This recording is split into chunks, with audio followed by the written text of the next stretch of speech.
मैं दूसरों का कुछ ज्यादा ही ध्यान रखता हूँ। दूसरों की प्रॉब्लम मुझे खुद की प्रॉब्लम लगती है, लेकिन कई बार कुछ ऐसे लोग भी आते हैं जो मुझे धोखा देकर चले जाते हैं। बहुत दुख होता है कि मैंने क्या सोचा था और क्या हुआ। और अगर फिर से किसी से नया धोखा मिलता है ना, कॉन्फिडेंस लेवल पूरा टूट जाता है। उस समय बस यही सोचता हूँ कि क्या करूँ।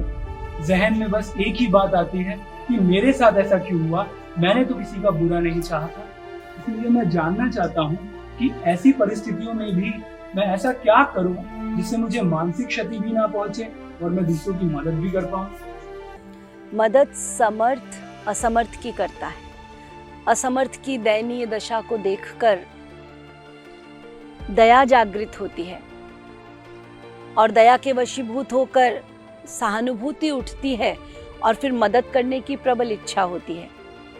मदद करना उत्तम बात है, लेकिन ध्यान रखिए, दया के अपने कुछ उसूल हैं, कुछ प्रिंसिपल्स हैं, कुछ नियम हैं। दया का पहला नियम है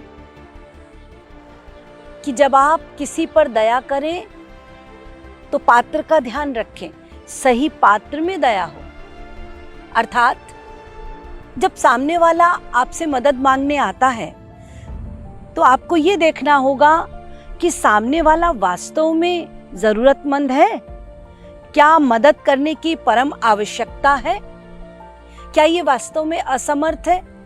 अक्सर हम लोग चूक जाते हैं, हम सामने वाले को परखते नहीं और हमारी स्थिति कुछ ऐसी ही होती है जैसे शंकर जी की भस्मासुर के साथ हुई थी। भस्मासुर एक असुर था, उसने गंभीर तप किया, शंकर जी को प्रसन्न किया, शंकर जी प्रकट हुए, उसने वरदान मांगा। शंकर जी ने कहा मांगो, क्या मांगते हो? तो उसने कहा मैं जिसके सिर पर हाथ धर दूं वो भस्म हो जाए। शंकर जी ने कहा तथास्तु। और उस असुर ने सोचा क्यों ना पहले मैं शंकर जी के सिर पर हाथ धर दूं। बस ऐसी ही दशा हमारी होती है।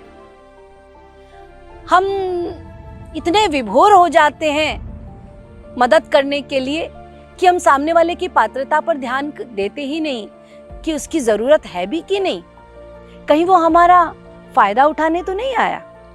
और फिर हमें दुख होता है, फिर और हम निराश होते हैं कि उसने हमारे साथ धोखा किया, वो कृतज्ञ है।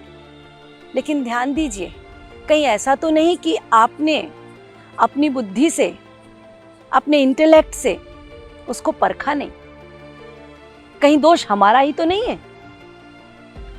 दूसरी बात, कभी कभी लोगों के बीच आप अपना ऐसा सेल्फ इमेज बना लेते हैं कि जब कोई आपके पास मदद मांगने आता है तो आप ना नहीं कह पाते। आपको ना कहने में संकोच होता है, क्योंकि यदि आपने ना कह दिया तो आपका सेल्फ इमेज डाउन हो जाएगा। और होता क्या है, इसी का भरपूर एडवांटेज उठाते हैं सामने के लोग। आप ना भी नहीं बोल पाते, प्रक्रिया भी चलती रहती है और आप भीतर ही भीतर घुटते भी जाते हैं, दुखी भी रहते हैं, परेशान भी रहते हैं, औरों से अपने दुखों को शेयर करते रहते हैं। आश्चर्य। ध्यान दीजिए, कहीं आपसे ही गलती तो नहीं हो रही है। दया का दूसरा नियम, आप जिस पर दया करें उसका कल्याण होना चाहिए। अर्थात यदि हम किसी की मदद करते हैं तो उसका शारीरिक एवं आत्मिक लाभ होना चाहिए। अक्सर होता ऐसा है कि आप किसी की तन मन धन से मदद करते हैं तो आप उसकी सांसारिक कामनाओं को तो पूरा कर देते हैं, लेकिन उससे आपका भी नुकसान होता है, सामने वाले का भी नुकसान होता है। वो कैसे? क्योंकि जब आप किसी की संसारिक कामनाएं पूर्ण करते हैं तो वो कामनाएं बढ़ती जाती हैं। कामनाओं का स्वभाव है, उसको जितना आप प्रदान करेंगे वो बलवती होती जाएगी। गिरिर महान गिरेर अब्धिर महान अब्धिर नभो महत नभसोपि परम ब्रह्म ततोप्याशा दुरत्यया। शास्त्र कहते हैं कि हमारी संसारिक कामनाएं, इनमें सदा वृद्धि होती रहती है, हमारी आशाएं सदा बलवती होती हैं, सदा बढ़ती जाती हैं और उनमें कभी विराम नहीं होता। जब आप किसी की मदद करते हैं किसी की कामनाओं को पूर्ण करते हैं तो उस सामने वाले की, उस व्यक्ति की आशा और बनती जाती है आपके प्रति कि आप और मदद करें और मदद करें। कुछ काल तक जब आप मदद करते हैं आपको सेल्फ सेटिस्फेक्शन मिलता है, लेकिन जब सामने वाले की आदत ही बन गई और मिले तो धीरे धीरे आपका सेल्फ सेटिस्फेक्शन डिससेटिस्फेक्शन में कन्वर्ट होने लगता है।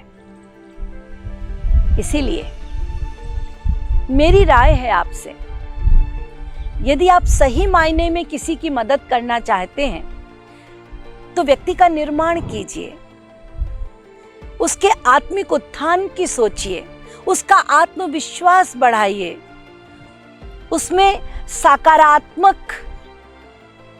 पॉजिटिव एटीट्यूड्स भरिए, उसका विश्वास प्रबल कीजिए, उसको आध्यात्मिक बनाइए, उसको सही मायने में मूल्यों के आधार पर जीना सिखाइए। यही वास्तविक मदद है। इससे आपको भी असीम सुख मिलेगा, आपका सेल्फ सेटिस्फेक्शन निरंतर बढ़ता जाएगा और सामने वाले का भी सही निर्माण होगा।